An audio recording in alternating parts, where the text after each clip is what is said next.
কারীমের মধ্যে বলেছেন ওয়ালাউ ইয়ারাল্লাযীনা যালামু ইয ইয়ারাউনাল আযাব আন্নাল কুওয়াতা লিল্লাহি জামিআ ওয়া আন্নাল্লাহা শাদীদুল আযাব। আল্লাহ কোরআনে কারীমের মধ্যে সুন্দর করে বলেছেন, কতই না ভালো হতো, কতই না উত্তম হতো যদি তারা আমার আযাবকে যদি বিশ্বাস করে নিত, আর এই দুনিয়ার ক্ষণস্থায়ী জীবনে যদি আমি আল্লাহকে ভয় করে যদি তারা ফিরে আসতো। কেন আমার আযাব হলো, আমার শাস্তি হলো বড় কঠোর। এই জন্য সেই দিনে কিন্তু আল্লাহ ছাড়বে না। সেদিনে পাপের খাতায় নাম আছে, সুদের খাতায় নাম আছে, ঘুষের খাতায় নাম আছে, লেটিয়ারির খাতায় নাম আছে, চগলখড়ির খাতায় নাম আছে, বান্দা ঘুষের খাতায় নাম আছে, বান্দা সুদের খাতায় নাম আছে। ও বান্দা, জানুয়ারি মাসেতে তুমি ঢোল বাজনার খাতাতে নাম লিখিয়ে মদের খাতায় নাম লিখিয়ে দিয়ে বান্দা তুমি ফুটবল মাঠে গিয়ে পিকনিক করে লাল পানির জোশ দিয়ে টান দিয়ে সেখানে তুমি পাপ কর্মগুলো যদি করে থাকো, মনে রেখে দিও আমি আল্লাহ কিন্তু সেই দিনে তোমাকে ছাড়ব না। এই জন্য এই মাহফিল হলো সেই মাহফিল, যে মাহফিলটা আপনাকে সোজা রাস্তা দেখিয়ে দেবে, যে রাস্তা আপনাকে ভালো রাস্তা দেখিয়ে দেবে, যে রাস্তাটা যদি আপনি ধরতে পারেন নিশ্চিতভাবে আপনি ইসলামের দিকে ধাবিত হতে পারবেন, নিশ্চিতভাবে আপনি সোজা পথের দিকে ধাবিত হতে পারবেন। যদি তুমি মেনে নাও তোমার জন্য রয়েছে জান্নাত। ইন্নাল্লাযীনা আমানু ওয়া আমিলুস সলিহাত কানাত লাহুম জান্নাতুল ফিরদাউসি নুজুলাম। নিশ্চয় যারা ঈমান এনেছে, পৃথিবীর জমিনে ভালো কাজগুলো করেছে, নেক কাজগুলো করেছে, সৎ কর্মগুলো করেছে, কানাত লাহুম জান্নাতুল ফিরদাউসি নুজুলাম, তাদের জন্যই রয়েছে আমার জান্নাত, জান্নাতুল ফিরদাউস। জোরে বলতে পারেন না? হ্যাঁ, কি দরকার ছিল সুদের খাতাতেও নাম লেখাবেন, আবার এই জলসার মাজলিসে এসে বসবেন? কি দরকার ছিল জানুয়ারি মাসে যদি আপনাকে এখনো পর্যন্ত এই জানুয়ারি মাসে আপনাকে যদি 31st নাইট উদযাপন করতে হয়, বন্ধুদের সঙ্গে তাল মিলিয়ে গায়রকন্দের কালচার যদি আপনার মধ্যে প্রবেশ করে এখনো পর্যন্ত মদের খাতায় নাম তুলে পিকনিক করতে যাবার নাম দিয়ে শয়তানের সঙ্গে যদি মিলিত হয়ে যদি আল্লাহর নাফরমানি করা হয়, কি দরকার ছিল তাহলে এরকম মাহফিলে এসে বসা? আমার কথাই মনে হয় আপনাদের রাগ হয়ে যাচ্ছে, তাই না? ভাগ হয়ে যাও, হয় ভালো কাজ করো, ভালোভাবে ধরো, আর না হলে পুরো অন্যায় কাজ করে জাহান্নামের রাস্তা ক্লিয়ার করো।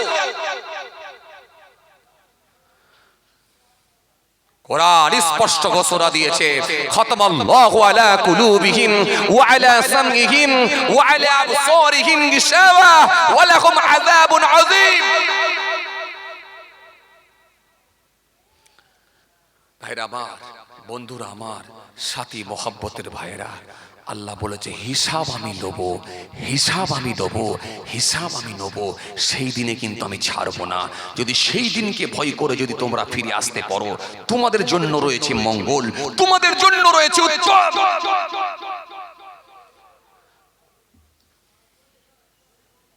আমি আল্লাহকে একটু ভয় করি। এখনো পর্যন্ত আমাদের ভিতরে আল্লাহর ভয় ঢুকলো না। এত জলসা মাহফিল দেওয়ার পরেও, এত মাদ্রাসা মসজিদ হওয়ার পরেও, এত মক্তব বেড়ে যাওয়ার পরেও, এত হুজুর পিসে বক্তা ওয়াইজিনের মুখে ওয়াজ শোনার পরেও এখনো পর্যন্ত আপনাকে পিকনিক করতে যেতে হবে, মাতালদের সঙ্গে গিয়ে এখনো নাচতে হবে আপনাকে। আমি সোশ্যাল মিডিয়ায় দেখছিলাম, জানি না সেটা মুসলমান না গায়রকম আমি জানি না, এত মদ খেয়েছে ইঞ্জিন ভ্যানের পেছনে তাকে দড়ি করে বেঁধে নিয়ে আসছে। সোশ্যাল মিডিয়ায় বিরাট ভাইরাল হয়েছে, কারোর চোখে পড়েছে কিনা আমি জানি না।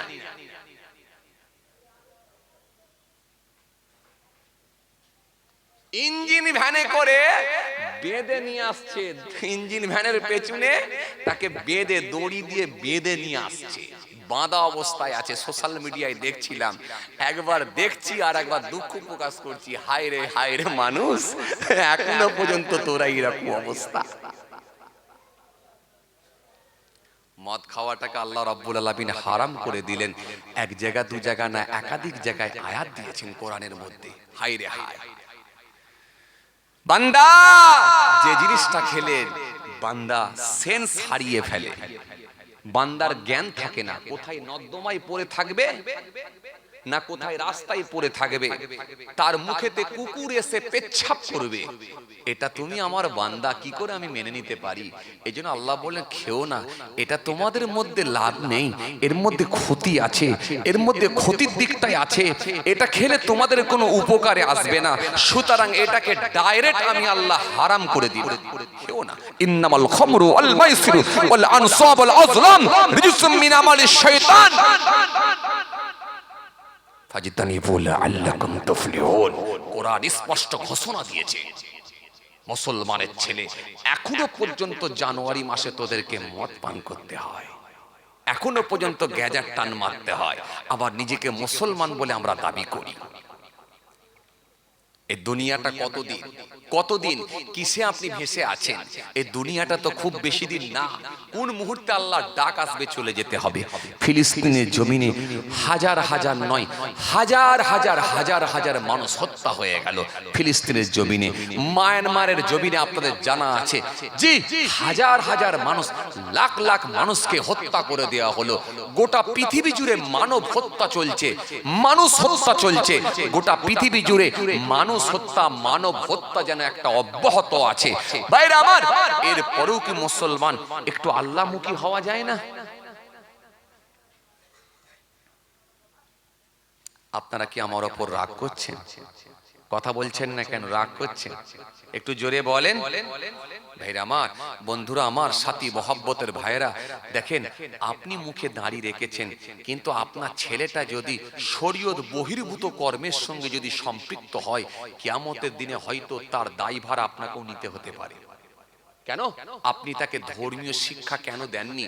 আপনি তাকে আল্লাহমুখী কেন করেননি? এই প্রশ্নের সম্মুখীন আপনাকেও হতে পারে।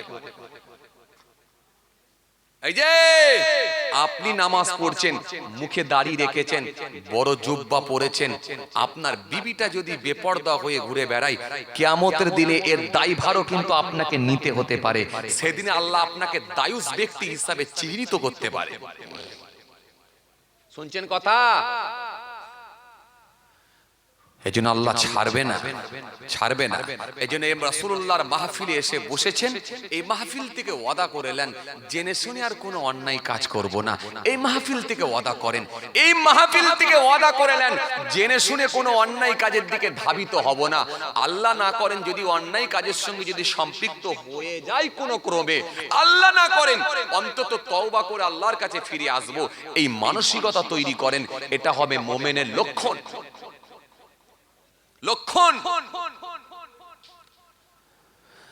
এই জন্য রাসূল করিম সাল্লাল্লাহু আলাইহি ওয়াসাল্লামকে জিজ্ঞাসা করা হলো,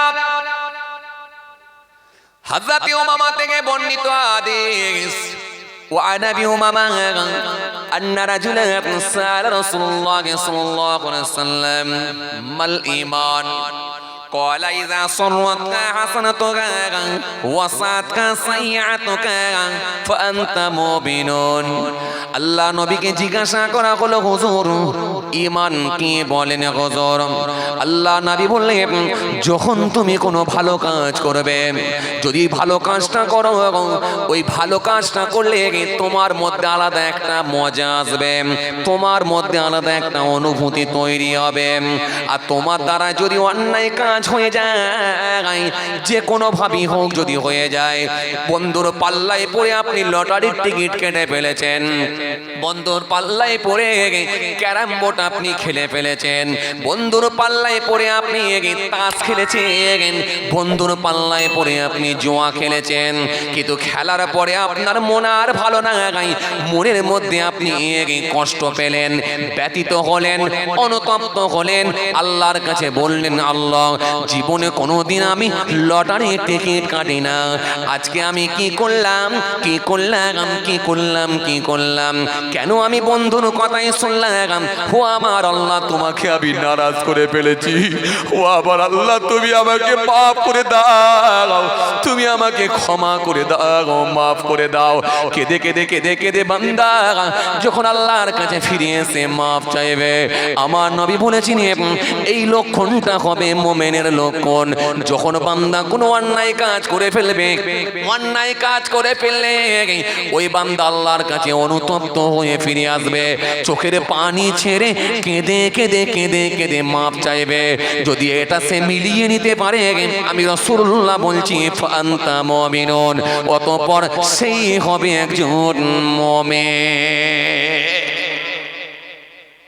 জোরে বলতে পারেন না? আরো জোরে হয় না? আপনি এসে দাঁড়িয়ে আছেন, বারাসাত বাস স্ট্যান্ডে এসে দাঁড়িয়ে আছেন। বারাসাত বাস স্ট্যান্ডে এসে যখন দাঁড়িয়ে আছেন, ঘড়ির কাঁটাতে তখন বেলা 1:30। হঠাৎ করে দেখা যায় বাস এসে দাঁড়িয়ে গেছে। ওই বাসটাতে গিয়ে আপনি উঠে পড়লেন। ও বাবাজি, আমার ভাইরা শুনে কেঁদেন। ওই বাসটা করে চেপে আপনি এসে পৌঁছে গেলেন, আপনার গন্তব্যস্থলে গিয়ে পৌঁছে গেলেন। ও বাবাজি, আমার ভাইরা, কিন্তু 1:30টার সময় যখন আপনি দেখলেন বারাসাত চৌরাঙ্গি বলে কাজীপাড়ার মোড়ের দিক থেকে একটা আজানের আওয়াজ ভেসে আসছে, একটা যেন আজানের আওয়াজ আসছে। আল্লাহু আকবার, আল্লাহু আকবার, আল্লাহু আকবার,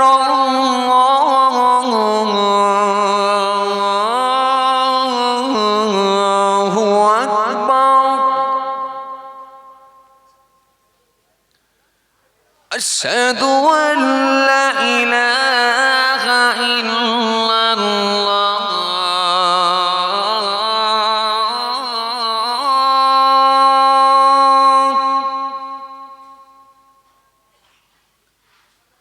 আশহাদু আন লা ইলাহা ইল্লাল্লাহ।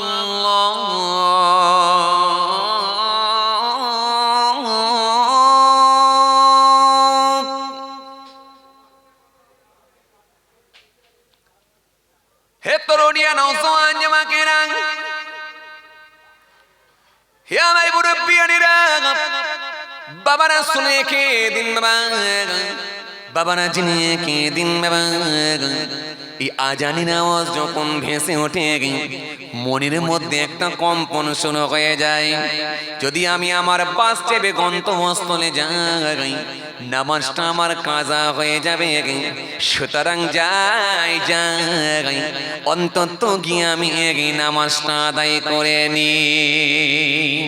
যখন আপনি এবারে নিজের মসজিদের দিকে অগ্রসর হতে রইলেন, ও তরুণী আসলে জেনে রেখে দিলে বাবা, সামনে একটা পাবলিক টয়লেট, সামনে একটা পাবলিক বাথরুম দেখতে পেলেন। মনে মনে ভাবলেন একটু ইস্তেঞ্জা করে নিয়ে একটু পেচ্ছাপ করে আসি। পেচ্ছাপ করতে গিয়ে আপনার লুঙ্গিটা একটু সন্দেহ হয়ে গেল, কাপড়টা খারাপ হয়ে গেছে বলে মনে হলো পেচ্ছাপের ছেটা আমার কাপড়ে লেগে গেছে, কাপড়টা আমার সন্দেহ হয়ে গেছে। তখন আপনার মধ্যে একটা আফসোস তৈরি হয়ে গেল, হায় আফসোস, আমি এখনই নামাজ পড়বো বলে যাচ্ছিলাম, কিন্তু লুঙ্গিটা আমার খারাপ হয়ে গেল, কাপড়টা আমার খারাপ হয়ে গেল। মনের দিক দিয়ে আপনি ব্যতীত হলেন, আল্লাহ তুমি মাফ করো, আমার নামাজটা কাজা হয়ে গেল, আমি ইচ্ছাকৃত কাজা করিনি, নামাজটা আমার পড়ার ইচ্ছা ছিল, কিন্তু অনিচ্ছাকৃত ভাবে নামাজ কাজা হয়ে গেল, কারণ কাপড় আমার নাপাক হয়ে গেছে। যতক্ষণ না কাপড়টা পাল্টায়, যেখানে সন্দেহ লেগেছে সেই জায়গাটা না ধুই, নামাজ তো আমার আমার হবে না, মনটা বড় খারাপ হয়ে গেল। যদি আপনার মধ্যে এরকম একটা মনের মধ্যে যদি কম্পন শুরু হয়ে যায়, মনের দিক দিয়ে যদি অনুতপ্ত হয়, মনের মধ্যে যদি ব্যথিত হন, যদি কষ্ট পেয়ে যান, রাসূল বলছেন এটাই হবে মুমিনের লক্ষণ। মুমিনকে বোঝা গেল? হ্যাঁ, লক্ষণ বোঝা গেল? আর মাগরিবের নামাজের টাইম হয়ে গেল, মসজিদে আজান শুরু হয়ে গেছে, মাগরিবের নামাজের টাইম হয়ে গেছে, মসজিদে আজান শুরু হয়ে গেছে। ও মুসলমান, চায়ের দোকানে বসে আছো, চা খেয়ে বিড়ির টান দিচ্ছ, আর ওপর দিকে একটা টিভি লাগানো আছে, বসে বসে তুমি টিভি দেখছো, মনের মধ্যে তোমার কম্পন হলো না, আল্লাহ দরবারে কি জবাব দেব? এটা কিন্তু মনের মধ্যে এলো না, বরং তুমি মনে মনে ভাবছো আমি ঠিকই আছি। এই চায়ের দোকানে বসে বসে যখন তুমি বিড়ির টান দিয়ে ইচ্ছাকৃতভাবে নামাজ কাজা করছো, মনের মধ্যে যদি ব্যথিত না হও, এই জেনে শুনে যদি অন্যায় কাজের সঙ্গে যদি সম্পৃক্ত হও, আসলে মনে রাখতে হবে তোমার ভেতরে আর পরিপূর্ণ ঈমান নাই। এই জন্য ঈমানদার যখন ভালো কাজ হবে, ওই ভালো কাজেতে অবশ্যই অবশ্যই সে অ্যাটেন্ড করবে। এই কয়েকদিন আগে আমি জলসায় গেলাম, জায়গাটার নাম আমি আর বলবো না, কারণ সোশ্যাল মিডিয়ার যুগ তো, এখন দেখা যাবে সেখানকার কমিটি পর্যন্ত পৌঁছে যাবে, পৌঁছে গেলে বলবে হুজুর আমাদের এলাকার কথা আবার বলে বলে বেড়াচ্ছে, দেখতে বড় খারাপ। যাই হোক, আমি আর জায়গাটার নাম বলছি না, গ্রামটার নাম বলছি না, কেন গ্রামটা আমার মনে আছে, গ্রামটা আমার মনে আছে, নাম বলছি না, যেহেতু সোশ্যাল মিডিয়ার যুগ। একটা দুটো তো নয়, 2, 4, 6, 10, 11, 13, 12, 13, 13, 14, 15, 16, 17, 18, 19, এই 19, 20টা চলছে, কথা বুঝতে পারছেন? এক এক জায়গায় সেদিনে গুনলাম 32টা, আর একদিন গুনলাম 47টা, কথা বুঝতে পারছেন? সোশ্যাল মিডিয়ার যুগ বাবা, খুব অঙ্ক কষে কথা বলতে হয়, বুঝতে পারছেন? আর নাহালি তো গোলমাল, বুঝতে পারছেন না? বক্তাই বক্তাই মারপিট চলছে, দেখছেন আপনারা? কথা বলে না, এরা বোঝে না কিছু, বক্তাই বক্তাই মারপিট করছে, দেখতে পাচ্ছেন? এ ওকে কাদা ছুড়ছে, ও ওকে কাদা ছুড়ছে, এ ওকে কটাক্ষ করে, ও ওকে কটাক্ষ করে, লাস্টে স্টেজে উঠে মাইক কানাকারি করছে। হাই রে হাই, সমাজ কোথায়? মাত্র 5-7 হাজার 10,000 টাকার জন্য সমাজের বুকে আজকে মারপিট করছে, কে আসল আর কে নকল। আসলে দেখা যাচ্ছে দুটোই নকল। আপনারা বুঝবেন না, মুরব্বীরা বুঝবেন না, আপনারা সোশ্যাল মিডিয়া ব্যবহার করেননি তো, এই যুবকরা বুঝছে, যারা অনলাইনের লোক তারা সব জানে। আজকে কোথায় আমরা, কোথায়? চলেন, আমি যে হাদিসটা পড়েছিলাম এই হাদিসটা থেকে ব্যাখ্যা করছিলাম, আসেন খেয়াল করেন। তো জলসায় গেলাম, জলসায় যাওয়ার পর বিরাট লাইটিং, বিরাট প্যান্ডেল, বিরাট গেট। জলসার গেটে ঢোকার আগেই বাঁদিকে দেখছি একটা বিরাট বড় একটা কি বলে ক্যারাম বোর্ড, ক্যারাম বোর্ড লাগিয়েছে, লাগিয়ে ওপর দিক দিয়ে বড় লাইট লাগিয়ে দিয়ে বেশ কিছু মুসলমানের ছেলে দাঁড়িয়ে দাঁড়িয়ে ক্যারাম পিটছে। একদিকে জলসা হচ্ছে আর একদিকে ক্যারাম বোর্ড খেলা চলছে, বুঝতে পারছেন? একটা বড় বল খেলা মাঠ আছে, বল খেলা মাঠেতে পানের দোকান, চায়ের দোকান, কাপড়ের দোকান, কোরআন শরীফের দোকান, বোরখার দোকান, পর্দার দোকান, জিলিপির দোকান, হালুয়ার দোকান, বাদামের দোকান, ফুচকার দোকান, গোটা মাঠ দোকান দিয়ে সাজিয়ে দিয়েছে। দিয়ে ওখানে আবার নাগলদোলনা দিয়েছে, ওখানে আবার চরকি দিয়েছে। বাচ্চারা আবার ধপাক করে পড়লে ধপাক করে উঠে পড়ে, কি নাম বলে গো?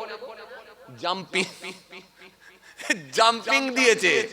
দিয়ে সব কটাকে একসঙ্গে দিয়ে কিছু ছেলে আর মহিলাকে, কিছু মেয়ে আর ছেলে, মানে পুরুষ আর নারীকে, কিছু মহিলাকে আর কিছু ছেলেকে, সব তাদেরকে ওই মাঠেতে পাঠিয়ে দিয়েছে।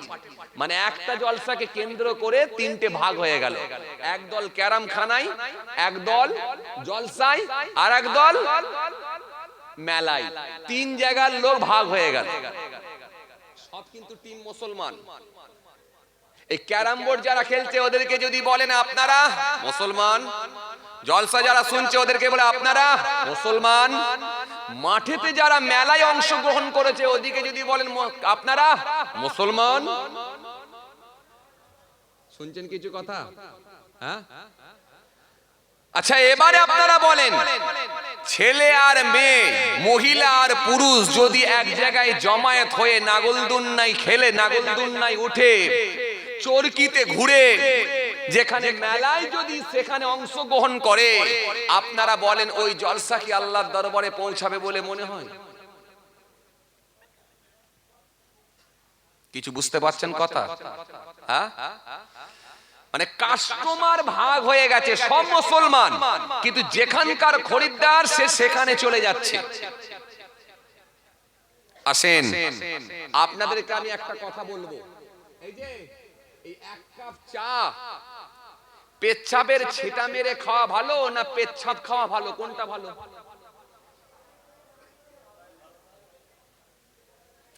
দুটোর মধ্যে একটা খেতেই হবে। পেচ্ছাপের ছিটা মেরে দিয়ে চা খাওয়া ভালো হবে নাকি না ডাইরেক্ট সরাসরি পেচ্ছাপ খাওয়া ভালো হবে, কোনটা ভালো হবে?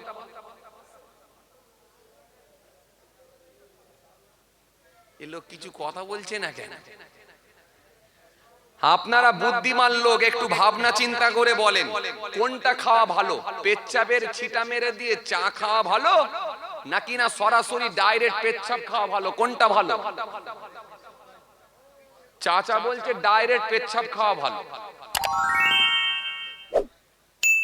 ভালো হ্যাঁ, নাকি না পেচ্ছাপের ছিটা মেরে দিয়ে খাওয়া ভালো? হ্যাঁ, কি বলছে? না, দুটোর মধ্যে একটা খেতে হবে, ধরে কোনটা ভালো হবে?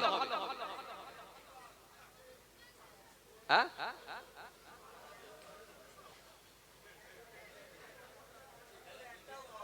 একটাও খাওয়া যাবে না। আসলে আমাদের অবস্থা কেমন হয়েছে জানেন? ঠিক এইরকম। তৎকালীন সময় জিজ্ঞাসা করে দেখেন, এলাকায় মাঝে মাঝে ফাংশন দিত ছেলেরা, মুরব্বীদেরকে জিজ্ঞাসা করেন, এলাকায় মাঝে মাঝে যাত্রা দিত, এলাকায় মাঝে মাঝে মণিমেলা দিত, মুরব্বীরা সেখানে বাধা প্রদান করতেন। মুরব্বীরা গিয়ে বলতেন, এই যাত্রা দিউনি বাবা, মণিমেলা দিউনি বাবা, আল্লাহ নারাজ হয়ে যাবে। চাচা দুবুনি? বলে না দিউনি। এখন ছেলেরা ওই যাত্রা বন্ধ করে দিয়েছে, মণিমেলা বন্ধ করে দিয়েছে, কিন্তু জলসাকে সামনে রেখে পুরো মেলায় পরিণত করে দিয়েছে, যেখানে ছেলে আর মহিলা, পুরুষ, মহিলা আর পুরুষ, যেখানে ছেলে আর মেয়ে এক জায়গায় জমায়েত হয়ে অশ্লীল পরিবেশ তৈরি হচ্ছে। মানে ডাইরেক্ট সেখানে পেচ্ছাপ না খেয়ে পেচ্ছাপের ছিটা মেরে খাচ্ছে। দিয়েছি জলসা, কিন্তু সেই একই জিনিস, মানে সেই অন্যায় কাজের সঙ্গে সম্পৃক্ত হচ্ছি, সেই পাপের সঙ্গে সম্পৃক্ত হচ্ছি। এজন্য আমি বলছিলাম যে ছিটা মেরে খাওয়া ভালো হবে না ডাইরেক্ট পেচ্ছাপ খাওয়া ভালো হবে? ডাইরেক্ট পেচ্ছাপ খেলে কি হবে জানেন? লস নেই, পুরোটাই হারাম খেলেন। আর পেচ্ছাপের ছেটা মেরে যদি চা খান না, তাহলে লস হলো কি জানেন? চিনিটা লস হলো আর চা পাতাটা লস হলো। শুধু শুধু করে কেন লস করবেন চিনিটা আর চা পাতাটা? দুটো তো হালাল জিনিস, ওই হালালকে কেন হারামের সঙ্গে মিলিত করবেন? সুতরাং জলসাকে সামনে রেখে যদি মেলা দেওয়া হয়, শুধু শুধু গোনার কাজ করে লাভ নাই। বলবেন জলসা দিচ্ছি, কিন্তু আল্লাহর কাছে সেটা আল্লাহ নারাজ হয়ে গিয়ে সেটা পাপে পরিণত হয়ে যাবে, গোনায় পরিণত হবে। সুতরাং ওই রকম জলসা দেওয়ার থেকে আমার মনে হয় মেলাই ভালো ছিল। কারণ ডাইরেক্ট পেচ্ছাপ খেতেন, পুরো সরাসরি লোকে জানতো অন্যায় করছে। আর এটা ভালো কাজের নাম দিয়ে যদি অন্যায় কাজের সঙ্গে সম্পৃক্ত হন, পেচ্ছাপের ছিটা মেরে খেলে শুধুমাত্র লাইটিং গুলো আপনার পয়সা দিতে হচ্ছে, প্যান্ডেলের পয়সা দিতে হচ্ছে, মাইকের পয়সা দিতে হচ্ছে, হুজুরের পয়সা দিতে হচ্ছে, কিন্তু ওই জলসা আল্লাহর দরবারে যাচ্ছে কি যায় না সেটা কিন্তু আল্লাহই ভালো জানেন, জানি না। আমার কথা কি আপনারা বুঝতে পারলেন? কথা বুঝতে পারলেন? আসেন আগে ডিসাইড করেন কি করব, আল্লাহর সন্তুষ্টির জন্য করব নাকি না শয়তানকে রাজি করব। কেন আল্লাহ সুন্দর করে বলেছেন, কি বলেছেন? ওয়ালা তাত্তাবিউ খুতুওয়াতিশ শয়তান, শয়তানের পথ তোমরা ধরবে না, অনুসরণ করো না, কারণ আমি আল্লাহ বলি ইন্নাহু লাকুম আদুউম মুবিন, নিশ্চয় সে হলো তোমাদের প্রকাশ্য শত্রু, প্রকাশ্য দুশমন। আসেন আমার উপরে ভুল বুঝবেন না, রাগ করবেন না, প্রথম থেকে একটা কথাই বেজে নিয়েছি, আপনি একটা যে রাস্তা ধরে নেন, সে পজিটিভ হোক নেগেটিভ হোক, যেটা করবেন ভালো করে করেন। আর যদি অন্যায় কাজের সঙ্গে আপনি সম্পৃক্ত হয়ে থাকেন, যদি মনে হয় আল্লাহর দিকে ফিরবো, তাহলে ভালো করে ফিরে যান। ভালো করে ফিরলে কি হবে? নিশ্চিতভাবে আল্লাহ ইচ্ছা করলে আপনার পূর্বের গুনাহগুলোকে মাফ করে আল্লাহর দয়ার জান্নাতও দিয়ে দিতে পারে। জোরে বলেন। কারণ আল্লাহ তওবাকারীকে ক্ষমা করবেন বলেছেন, তওবাকারীদেরকে আল্লাহ ক্ষমা করবেন, ওয়াদা আছে, ওয়াদা আছে, ওয়াদা আছে। ওয়ালাইসাতিত তাওবাতু লিল্লাযিনা ইয়ামালুনা আস-সাইয়্যাত হাত্তা ইযা হাদারা আহাদাহুমুল মাউত ক্বালা ইন্নী তুবতু আনা ওয়া আলাল লাযিনা ইয়ামুতুনা হুম কুফফার উলাইকা আ'তাদনা লাহুম আযাবান আলীমা।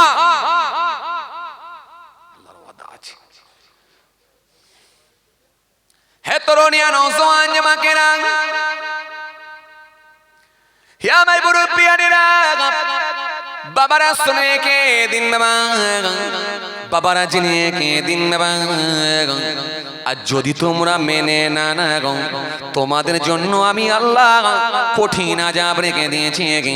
সেই দিনে কিন্তু পালাবার কোনো জায়গা পাবে না। যিনি কোরআন স্পষ্ট ঘোষণা দিয়েছে, সুন্দর করে আল্লাহ বলেছেন, ইয়া আইয়ুহাল্লাযীনা আমানু লা তুলহিকুম আমওয়ালুকুম ওয়ালা আওলাদুকুম আন যিকরিল্লাহ ওয়া মান ইয়াফআল যালিকা ফাউলাইকা হুমুল খাসিরুন। এই জন্য আল্লাহ সুন্দর করে বললেন, কি বললেন? হে ঈমানদারেরা, হে ঈমানদারেরা, তোমাদের মাল, তোমাদের সন্তান সন্ততি, তোমাদের সন্তান ছেলে মেয়ে আমার জিকির থেকে যেন গাফেল না করে দেয়, আমার জিকির থেকে তোমাদেরকে যেন দূরে না রাখে, আমার থেকে যেন তোমাদেরকে বিরত না রাখে। ওয়া মান ইয়াফআল যালিকা ফাউলাইকা হুমুল খাসিরুন। আর যদি আমার জিকির থেকে তোমরা গাফিল হয়ে যাও, অবশ্যই অবশ্যই তোমরা ক্ষতিগ্রস্ত হবে।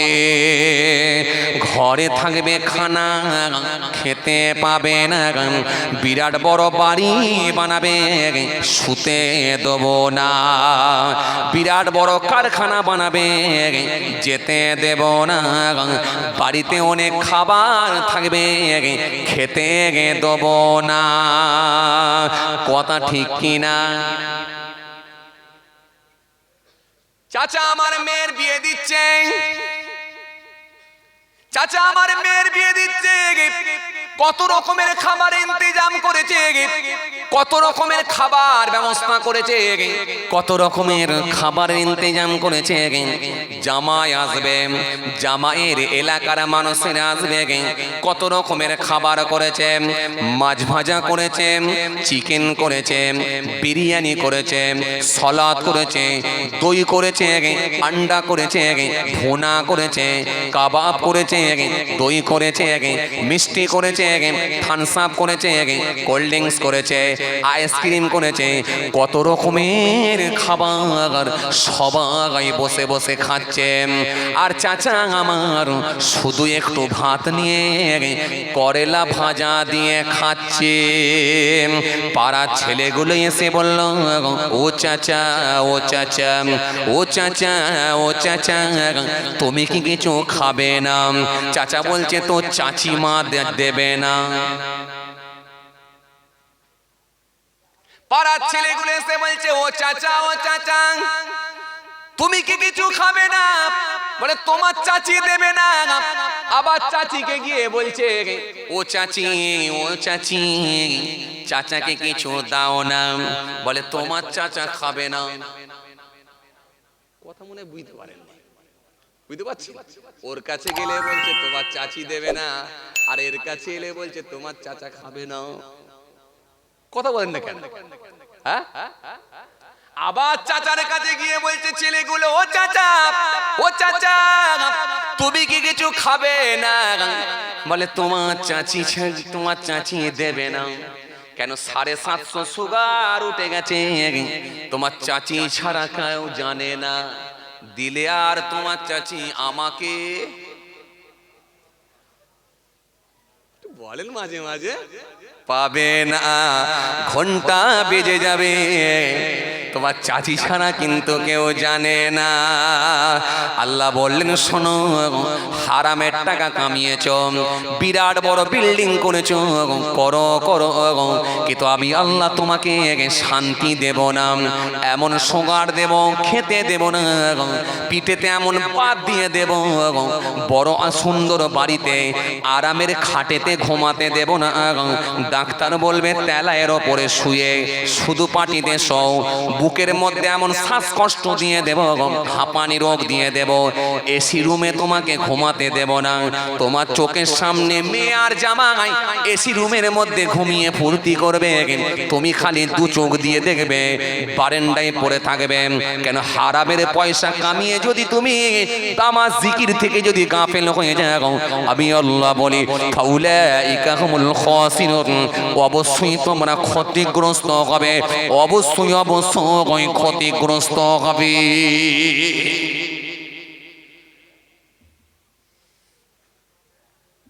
কষ্ট করছে আপনাদের? এই জোরে বলেন না একটু, হ্যাঁ না কিছু বলেন। এই তো দিয়েছি দেখছি, নিতে আবার খড় বিছিয়েছে, মানে গদির ওপরে তক্ত বস, ইটের গোটা আছে, তবু আরামও তো পেয়েছে। সেদিনে তো ওয়াজ করতে গেলাম, আল্লাহু আকবার, আজকে ভেতরে কেমন ঠান্ডা লাগছে জানিনি। সেদিনে চটের ওপরে বসে আছে কয়েকটা মুরব্বি, দেখি উঠে বসে আছে। কেমন করে বসে আছে? যেমন ঠিক মানুষ যেমন পায়খানা করতে বসে, তার মানে কেমন বসে বুঝতে পারছেন? কথা বলে না। মানুষ যেভাবে পায়খানা করতে বসে ওইভাবে বসে আছে। আমি চাচা কি হলো? প্রচুর ঠান্ডা, চট পর্যন্ত ঠান্ডা হয়ে গেছে। আজকে তো দেখ আমার ভাইরা তো একটু চিন্তা ভাবনা করে আপনাদের নিচেতে আবার খড় বিছিয়ে দিয়েছি, যাতে করে আপনারা একটু আরামে বসতে পারেন। মাশাআল্লাহ মাশাআল্লাহ, মোটামুটি আরামই আছি নাকি গো? বাহ, খুব ভালো লাগছে মাশাআল্লাহ। আর একটুখানি হবে না, ছেড়ে দেবো? হবে? তাহলে একটু তাকবীর দেন না, নারায়ে তাকবীর। বাহ, দিনের বেলা কি রোজা ছিলেন নাকি? তো আওয়াজ কম কেন? একটু সবাই মিলে দেন নারায়ে তাকবীর। আহা, পেছন দিকের লোকগুলো কি একবার দুবারও দেবেন না? যা হবে সামনে তলার মানুষগুলোর উপর দিয়ে, এই সামনে চেয়ারের মানুষগুলোর উপর দিয়ে চালিয়ে দেবেন আপনারা। একটু একবার দুবার দেন নারায়ে তাকবীর। একটু সবাই মিলে দেন না নারায়ে তাকবীর। নারে দিবে সিলসিলায়ে মুজাদ্দিদ জামাত দাদা পীরের হক সিলসিলা, নারে দিবে। ঈসা রুহুল্লাহর নাম আপনারা শুনেছেন? কথা বলেন না। ঈসা রুহুল্লাহর নাম শুনেছেন আপনারা? হযরতে নবী ঈসা ইসলামের নাম আপনারা শুনেছেন? জোরে বলেন শুনেছেন। মাজার কোথায়?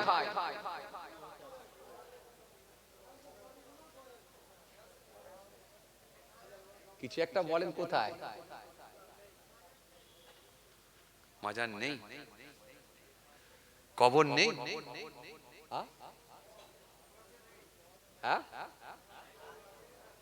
আসমানে কবর। সেদিনে এক জায়গায় জিজ্ঞাসা করেছি মাজার কোথায়, বলছে হুজুর ফিলিস্তিনে। কেন? ওরা জানে ফিলিস্তিনে সব নবী আম্বিয়া সালামদের মাজার বেশি আছে, তো ভাবছে তাহলে ওইখানেই হবে ফিলিস্তিন। সত্যি এই ফিলিস্তিনে একটা দুটো তিনটে চারটে না, একাধিক নবী আম্বিয়া সালামদেরকে আল্লাহ ফিলিস্তিনের মাটিতে পাঠিয়েছিলেন। জি, সেই মসজিদে আকসা মনে রাখবেন প্যারামার। এই যে হত্যা অব্যাহত, এর লক্ষণ কিন্তু ভালো না, এর লক্ষণ কিন্তু খুব খারাপ। কোন সময় আল্লাহ নারাজ হয়ে যাবেন। আর কিয়ামতের নমুনাগুলো একটা একটা করে মিলিয়ে দিচ্ছেন। বড় আলামত হয়ে গেলেই কিন্তু কিয়ামত সংগঠিত হবে। ভাইরা আমার, এইজন্য লক্ষণ কিন্তু খুব একটা ভালো না। এই কিয়ামতের পূর্বে হত্যা বেড়ে যাবে, সেটাও কিন্তু, এটাও একটা কিন্তু কিয়ামতের লক্ষণ, আলামত। চলেন সেই নবী ঈসা আলাইহিসসালামের কথা একটুখানি বলি, মনে পড়ে গেল। কষ্ট হচ্ছে আপনাদের? জোরে বলেন, কষ্ট হচ্ছে? তাহলে একবার সবাই মিলে দেন নারায়ে তাকবীর, আরো জোরে দেন নারায়ে তাকবীর, সবাই মিলে দেন নারায়ে তাকবীর। সিলসিলায়ে মুজাদ্দিদুল জামান, দাদা পীরের হক সিলসিলা, না